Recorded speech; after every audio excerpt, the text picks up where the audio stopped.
Greetings, ladies and gentlemen of the internet. This is Rock and Roll Spot coming at you with the weekly TV roundup. First off, we're going to cover this past Friday's Constantine, starting the order that I started at least last week, if not week before. Opens at the Atlanta airport with a man named Gary Lester going through customs and being detained, partially because of a bottle, but also because he is very obviously strung out, and one might presume that he's carrying drugs into the country. The police officer that questions him mainly focuses on a jar that he has, which eventually gets opened, and it turns out to be filled with beetles, which fly into the officer's mouth.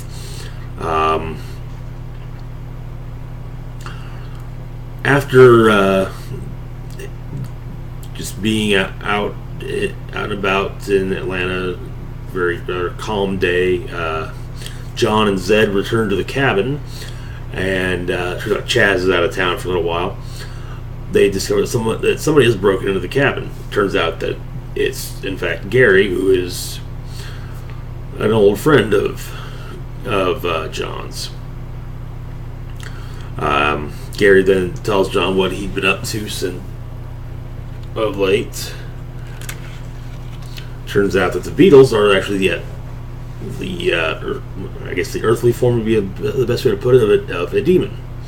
The cop who detained Gary, we cut back to the airport. The cop who detained Gary is going through one of the food courts and just eating anything he can get his hands on until he falls over dead, looking rather desiccated actually, and the beetles fly out of his mouth. John prepares what's known as the Bottle of Solomon as the demon takes another host, this time at a grocery store. Before this host dies, she takes a bite out of a police officer. However, John goes to stop the demon after talking with one of the other grocery store customers and getting an idea of where it went. He leaves Zed to look after Gary, which will turn out to not be the best idea in the world at all. And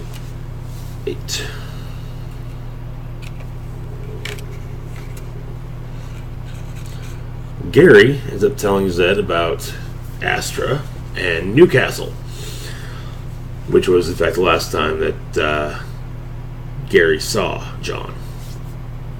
John gets the lead on the demon and finds it in a meatpacking plant. Tries to trap it in the bottle, but it turns out that this demon cannot be held by any kind of bottle. He manages to escape, leaving the demon trapped in the packing plant's freezer. He also manages to make a point of removing the handle on the door. He returns to the cabin and talks to Gary and Zed, who at this point Zed is actually feeling Gary's heroin withdrawals, which is why it was not the best of ideas to leave Gary and Zed together. Not that they did anything, it's just they bumped into each other, and basically Zed got a very clear idea of what it's like to be a heroin addict. And a point of fact, she mentioned earlier in the episode that she had never tried drugs. Anyways, after talking with Gary and Zed, John goes to talk about the demon with a shaman friend, and the two of them go on a trip of the drug-induced variety. This enables John to learn the demon's recent past as well as its weakness. So, it was Gary purposely this time, and for a sustained period of time, touches Zed and leaves the cabin, telling her that he is going to help. He he has to help John with this. He's actually going out to get more drugs, which is where John finds him, where he's getting beaten up by some drug dealers in Atlanta. John saves him, and the two of them have a little chat in a bar, and they, in fact, Gary reveals during this chat that during the Newcastle incident, he was high, but John tells him, one, he knew, and also that he's not to blame. So the two of them decide, yes, they'll go after the demon together. However, this is not without reason, though. John and Gary get to a museum and steal what's known as a Kusa knife and go to where the demon is at. And that's when John informs Gary that the demon cannot be held by any form of bottle, but rather only by a living human host. And that basically Gary is the intended sacrifice. Gary agrees, basically accepts his fate, and the demon takes him. The episode ends with Gary basically bound to a bed in the cabin, John sitting by him and sitting with him until the end, basically. Strong episode, or good episode. I gotta admit, the constant it's just a little bit of mine thing is getting a little convenient for my taste. I mean, don't get me wrong, I get the idea that people have pasts. There are people who know a lot of people. I personally know quite a few people. I have been out and about with friends and run into other people I know and have them remark, I know everyone, it seems. That happens, but in TV, movies, so on and so forth, like I said, when you just rely on that constantly, it gets a little convenient. I was actually kind of surprised. Well, I can't say I'm too surprised, but taking a break from the map was an interesting choice this early in the series. But still, good episode, and I'm still gonna be looking forward to this week's. So, all right, moving on to last week's episode of Arrow. Starts off, Ollie, Roy, and Diggle go after a drug cartel and find them dead. Find most of them dead. One of them dying, and basically manages to croak out the name Paco. Turns out that Paco has been kidnapped, and then also the word guilty has been written on the floor in very big letters. Drugs have been left and basically are unsellable at this point. Now, Roy remarks early on he's having trouble sleeping. So he's benched for the evening to get some sleep. But he also asks Felicity to check his blood for any traces of Mirakuru still in it.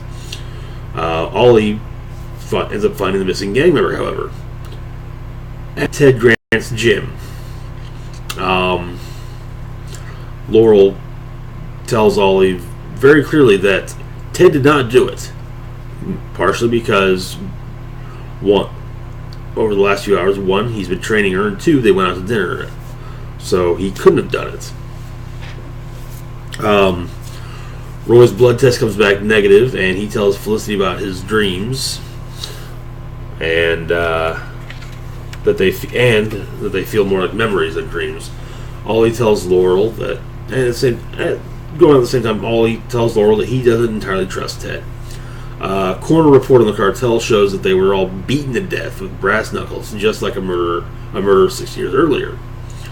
Ollie follows Ted to a storage shed, goes to a storage shed, finds yet another body, and also discovers that Ted used to be a vigilante, went by the name of Wildcat, operated out of the Glades only. Also, it's worth noting that we see the first ever boxing glove arrow in this episode. Ollie and Ted decide to go after the killer. Starling Police Department finds the body in Ted's storage locker, however, and Ted gets arrested. Roy tells Ollie, Laurel, and Diggle that he is pretty sure he killed Sarah. And everyone is pushing shock. Roy leaves. Laurel talks to Ted about the killer, and Ted tells her who the killer actually is. As like I said, Ollie and Ted did go after the killer together, and they ran into him. But it's his former sidekick. Upon Ted's release, he and Laurel are taken prisoner by Ted's former sidekick. Ollie and Diggle try to intercept. Roy ends up joining in, fighting the guy, as Diggle and Ollie are actually trying to get Ted and Laurel out of Laurel's car, which has crashed.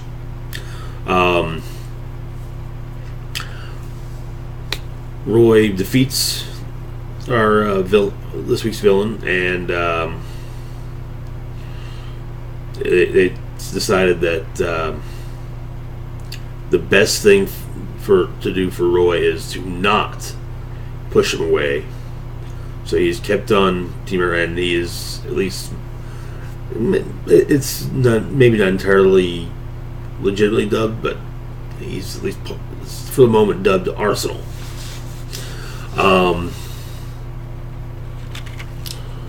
Ollie teaches Roy meditation, and Roy remembers killing a police officer with an arrow by throwing it at him while he was all whacked out of Maracuru, leading him. And what happened with Sarah has caused that memory to bubble to the surface, but to mix in with what happened to Sarah. Flashback. Ollie learns meditation from his handler's wife. In fact, the same form of meditation that he ends up teaching Roy, and finds a message intended for his target. Back in the present, a female archer calling herself Cupid kills Ted's former sidekick as he is being escorted to prison. Not entirely sure where they're going with that. Yeah, she's a rhyming female archer villain, but whatever. So the mystery of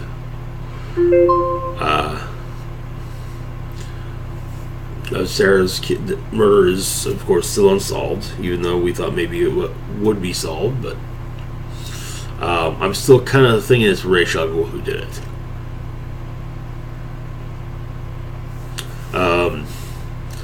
One of the things that actually makes Felicity think that maybe Roy is right about having killed Sarah is that a preliminary autopsy that she was able to do, pretty much the angle of the arrows in her pretty much do not match up with a bow, but rather with being thrown. So yeah, solid episode. I made the realization that actually Ollie, in the flashbacks, Ollie, the wife of Ollie's handler, is actually Devin Aoki, which means that's Katana. So looking forward to seeing more of her. Moving on to this week's episode of The Flash. It starts off, Iris is writing another blog entry. Barry speed reads it, comes to see her at the coffee shop. They talk. He, of course, tries to get her to stop talking about him, or stop blogging about him, but she refuses. Of course, the talk is cut short by the fact that a high-speed chase is going on, which Ollie gets involved in, or not Ollie, which Barry gets involved in. They'll be in the same show soon enough, as there is a coming crossover. Turns out the guy driving the car is a metahuman with super strength and the ability to turn his body into metal. He beats the hell out of Barry and tells him that he looks like he was made to take a beating, which kind of triggers something of a memory for Barry. Barry barely gets back to Star Labs, and he tells the crew about him. And Dr. Wells calls him, and this was actually in the episode, I swear. Dr. Wells says, "So, a man of steel." And I had to chuckle at that one. Though I would not be opposed to seeing Clark Kent show up, but I highly doubt that we will. It turns out that Barry actually knows the driver from school, and in fact, this guy did bully him throughout school. Cisco makes a training dummy, which he dubs Girder, to help Barry learn how to, help Barry train against someone made of metal. Eddie and Barry investigate the car from the chase, find in it 2 kegs from a local microbrewery. Further investigation, basically talking with one of the guys at the microbrewery, reveals that the driver of the car fell into a vat of molten iron the night of the particle accelerator exploded. So he got powers too. Well, obviously he has powers. Cisco figures out exactly how fast Barry would have to hit Tony to actually do any damage, as well as how much of a running start he had to get. The speed being 837 miles, the distance being 5.3 miles. And it actually ends up being faster than the speed of sound and will cause a sonic boom. Joe talks to Dr. Wells about the murder of Barry's mother, and was rather accusatory, actually, after a little while. Tony, the perp from the car chase, kidnaps Iris, trying to get her to write about him instead, as he is once again beating Barry up. Barry goes to save her, and the two manage to stop him, with Barry actually doing the 5-mile supersonic run, or supersonic punch. Barry and Iris make amends. Iris is now looking into other metahumans, including a man who is apparently on fire. They also, while talking, coin the name The Flash for Barry.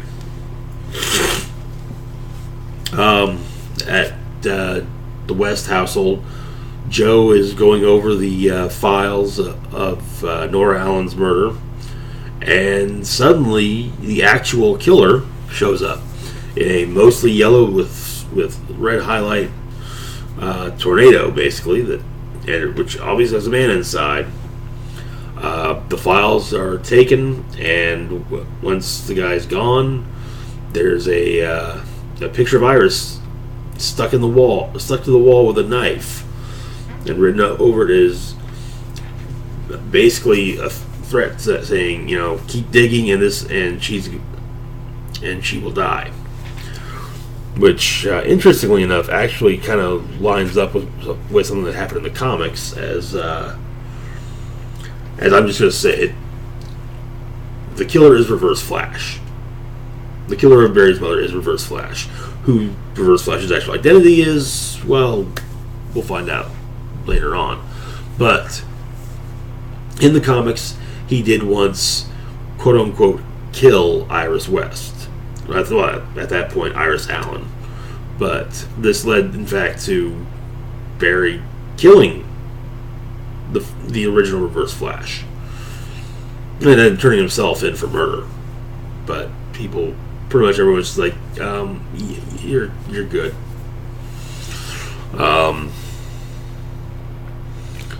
But yeah, Flash continues to impress.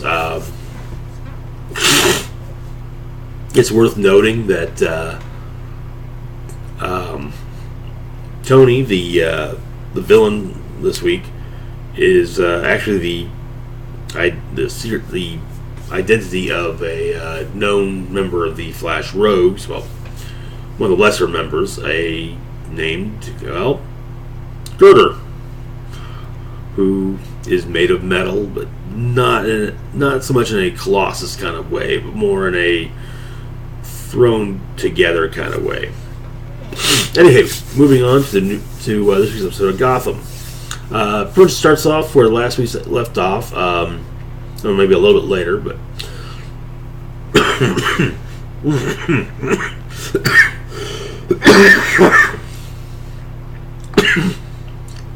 damn weather. Gordon and Selina arrive at Gordon and Barbara's place and discover that Barbara has left. Jim reads her note and then calls for a sketch artist to come and get Selina's description of the killer of the Waynes, and also makes arrangements for Selina to stay at Wayne Manor, which initially offers against it. However, Bruce decides that no, she is going to stay here. And he also makes a point of telling Alfred that he has made his decision. And, well, Alfred just kind of says, okay. And so, well, we get Bruce Wayne meeting Selina Kyle, and it's rather cute. A Gotham City, a GCPD prisoner transport gets hit by 4 gunmen, and the prisoner freed.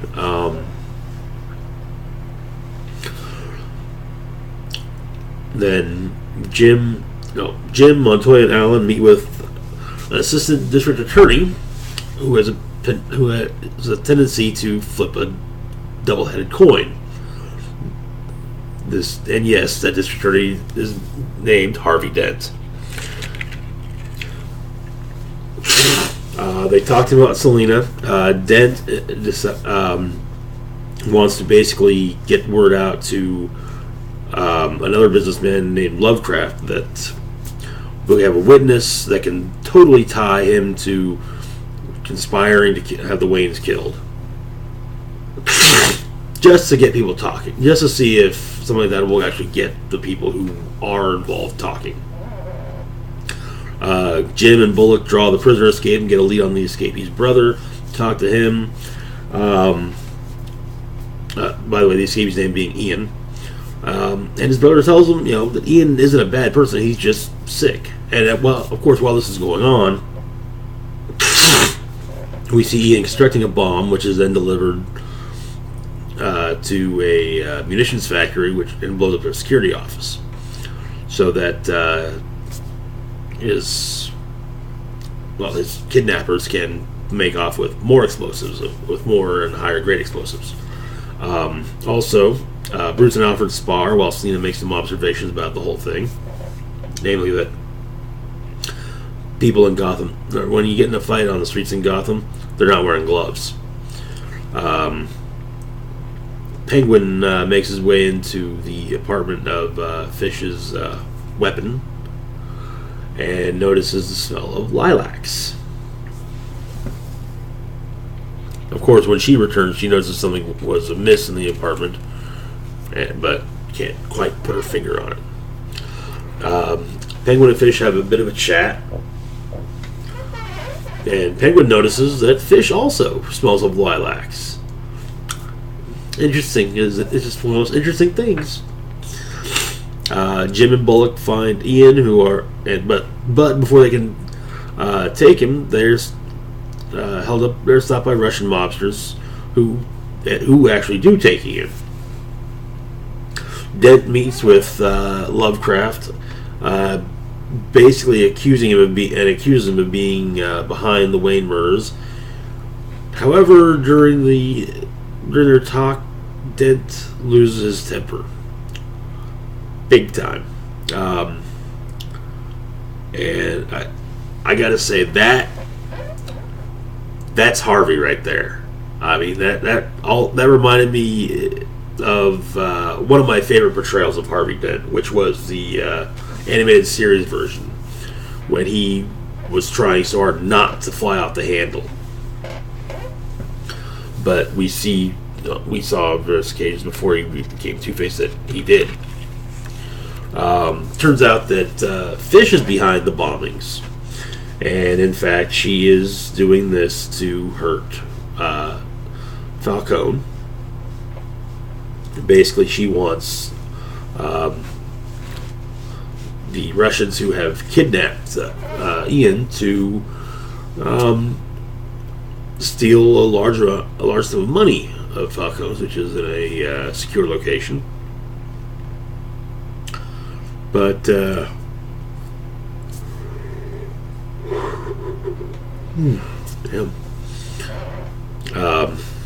anyways, Jim and Bullock catch up with Ian and the Russians.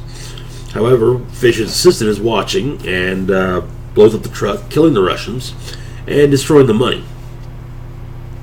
Back at Wayne Manor, Selena reminds Bruce of what it is to be a kid, and now before this, Alfred was pretty much telling Gordon he had to find someplace else for her to stay.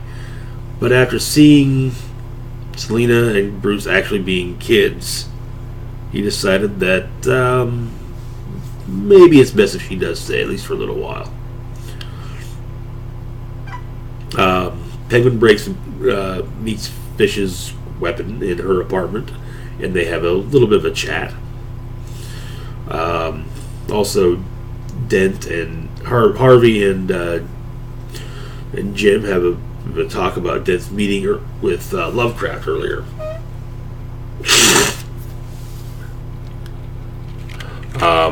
The mayor announces that Arkham Asylum will be a remedial facility for the criminally insane, hearkening to what we know to be Arkham's future. And finally, at the end of the episode, Jim calls Barbara. We hear the voicemail he's leaving on her phone.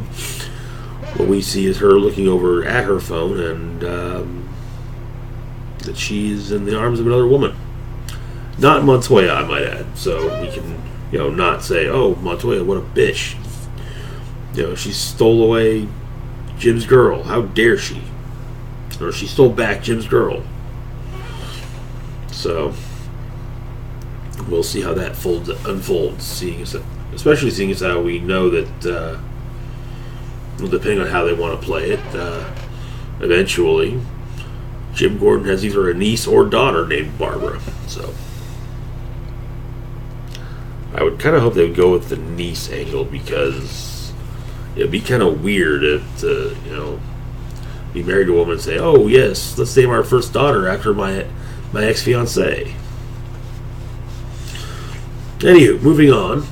Scorpion opens with a congressman and his aide on a boat, going out to do some fishing, just relax, and then the boat blows up. Way to kill a relaxing day, right? Walter shows up at the garage with a present for the team, a vintage arcade game. After Paige and Ralph and Paige's ex leave together, Cabe asks suggests getting bagels. They go out. While out, Cabe's cell phone goes off. It was a text, and it's his ex-wife contacting him, as she thinks she may have found some illegal activity at the office of her employer. He works for a lobbying firm. The questionable activity turns out to be funding of a special election in the district of the congressman killed in the episode's intro.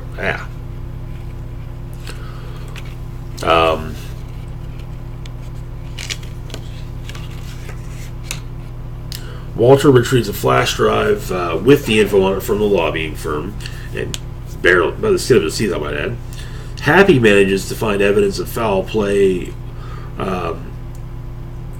with the concerning the congressman on the wreckage of the boat, or what remains of the boat, I should say. While the team is out, the garage is trashed and all their computers are gone. Cabe basically takes them to a safe house, which turns out to be Cabe's old house from when he and when he was married, and also the house where their daughter died.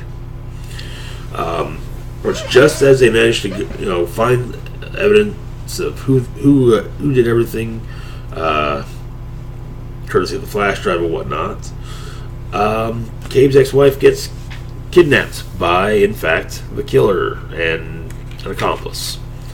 Cabe and Walter go to save her, manage to pull it off eventually. I reckon Cabe's one of Cabe's old cars. At the end of the episode, Cabe and his ex-wife somewhat clear the air between them, and in fact, she asked Walter to take care of him for her. I'm really glad that they are veering away from disaster of the week. Yeah, a major disaster every now and again, that's cool, but not every week. In fact, I really like stuff like this where governmental or corporate wrongdoings. That does make for interesting stories right there, and also not just interesting, but also rather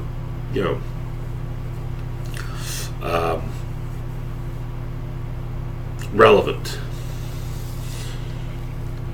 But that's something else.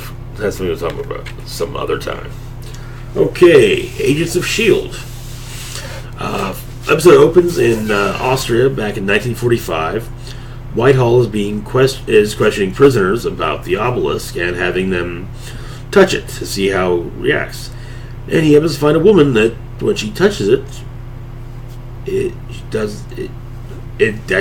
glows, and writing is seen on it rather than turning into stone. In the present, Sky's father and Whitehall discuss the obelisk further.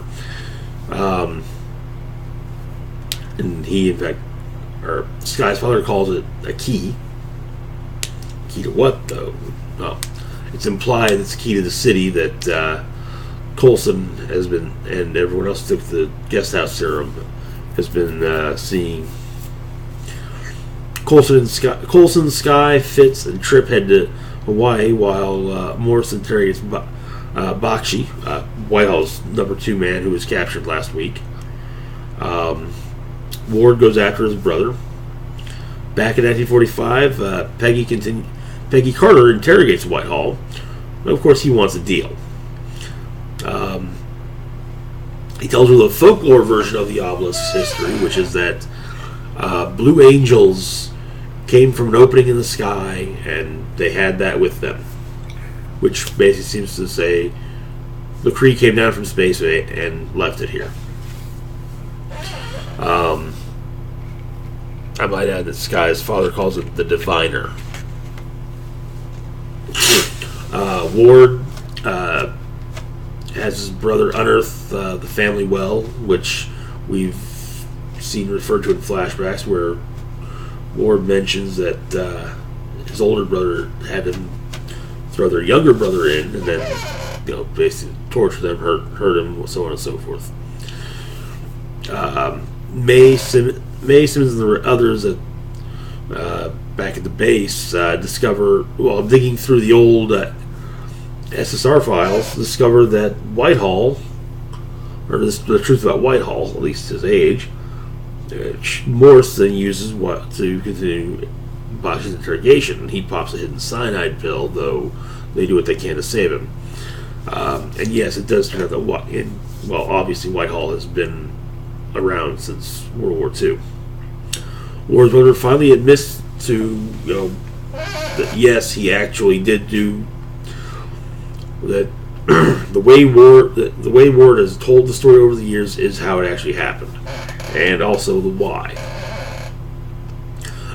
Coulson, Tripp, and Fitz are ambushed by Hydra and run into Sky's father in Australia while trying to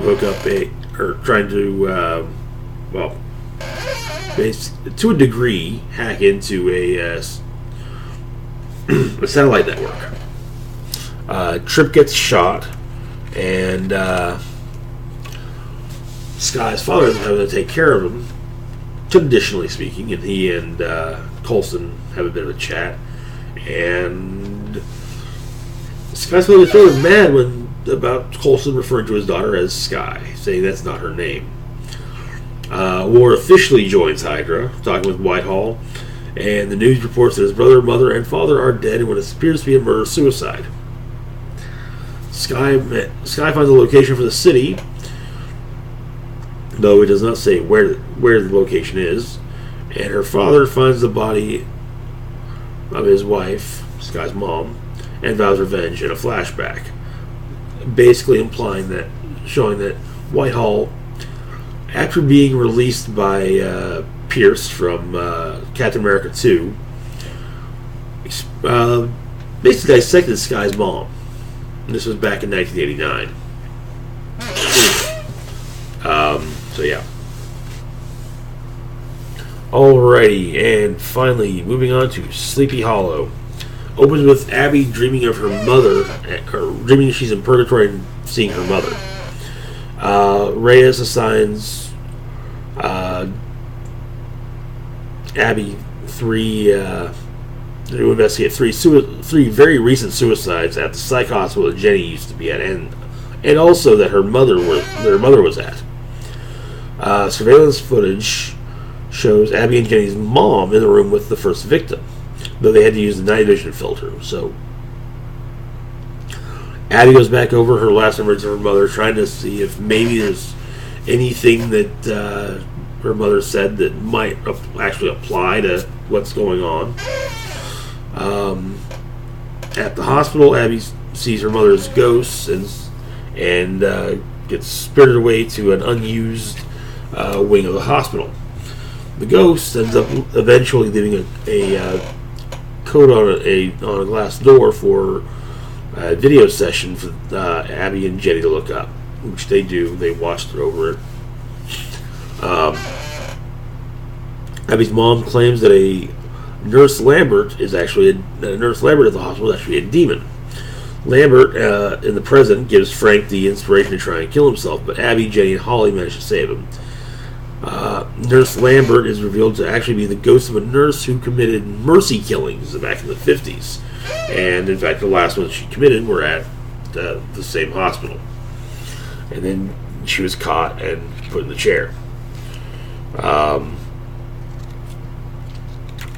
damn it. Let's see. Lambert tries to convince Abby to kill herself, while Jenny finds a journal that has been passed down through, I shouldn't really say the Mills family, but through, basically through their family line. Included in the journal is a hex that manages to stop Lambert. Later on, Abby and Jenny summon the spirit of their mother, and they basically all get to say their goodbyes. And after leaving, they encounter Frank, who is escaping, and they agree to help him, on account of the fact that he kind of guilts him into it by saying, you told me I could trust you. So, anywho, finally, at dealing with Moloch and crew, his earthly form, by the end of the episode, is initially seen in the episode as a baby, and then we see him the next morning, and he's grown to be a child of about 7 years old. And apparently he's going to grow even faster over the next week. But anywho, that's it for this week's TV Roundup. We'll be back next week, same as always. Don't forget to like, share, and subscribe. Feel free to, and you can also feel free to follow me on Twitter and like the Facebook page. Links to both are down below. We'll be back on We'll also be back on Saturday with the weekly of course, Saturday video. But anyways, as always, live long and rock hard.